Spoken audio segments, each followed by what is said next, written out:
Delhi high court ने अपने एक अहम फैसले में ये कहा कि अगर गवर्नमेंट जॉब करने वाला कोई भी व्यक्ति अपनी जॉब के रिलेशन में किसी भी तरह के नकली डॉक्यूमेंट जमा कराता है तो उसके साथ किसी भी तरह की दया भावना नहीं दिखाई जाएगी, उस पर सख्त से सख्त कार्रवाई की जाएगी।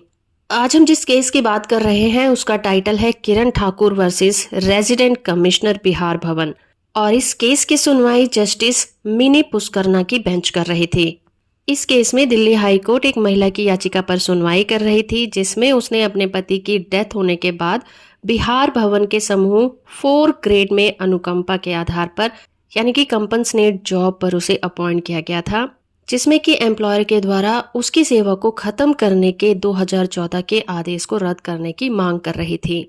2009 में बिहार भवन में शराब के नशे में उपद्रव करने और दूसरों को परेशान करने के आरोप में महिला को कारण बताओ नोटिस भेजा गया था,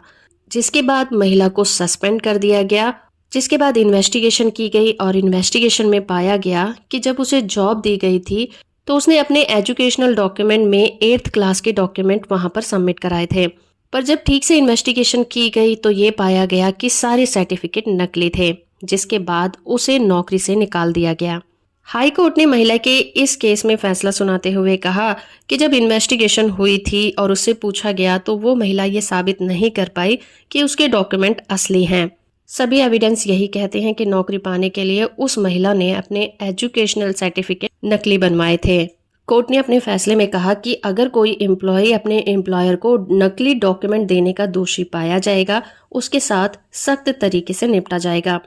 अगर कोई व्यक्ति जाली और मनगढ़ंत डॉक्यूमेंट पेश करता है तो ऐसा व्यक्ति निश्चित रूप से रोजगार के लिए अयोग्य होगा। उसके साथ किसी भी तरह की सहानुभूति या फिर दया नहीं दिखाई जाएगी और उस महिला के खिलाफ आरोप पूरी तरह से साबित हो गए हैं, तो इसलिए अगर उसे उसकी नौकरी से निकाला गया है तो इस फैसले को गलत नहीं कहा जा सकता। इस केस में याचिकाकर्ता महिला ने अपने बचाव में कहा कि कंपनसेट जॉब पाने के लिए 8वीं पास होना कोई शर्त नहीं थी, इस बात में कोई दम नहीं है। महिला ने ये तर्क दिया कि उसके खिलाफ कोई भी चार्जशीट पेश नहीं की गई थी और ना ही कानूनी सिद्धांतों का पालन किया गया था और बिना किसी प्रोसीजर के उसे नौकरी से अनौपचारिक रूप से हटा दिया गया था। लेकिन बिहार भवन के रेजिडेंट कमिश्नर ने कहा कि याचिकाकर्ता के खिलाफ ऑफिशियल कार्यवाही की गई थी और उस महिला को बचाव करने के लिए पूरा मौका दिया गया था, जिसमें वो फेल हुई थी। तो इस तरह से दिल्ली हाई कोर्ट ने अपना अहम फैसला सुनाते हुए कहा कि नौकरी पाने के लिए जाली डॉक्यूमेंट पेश करना एक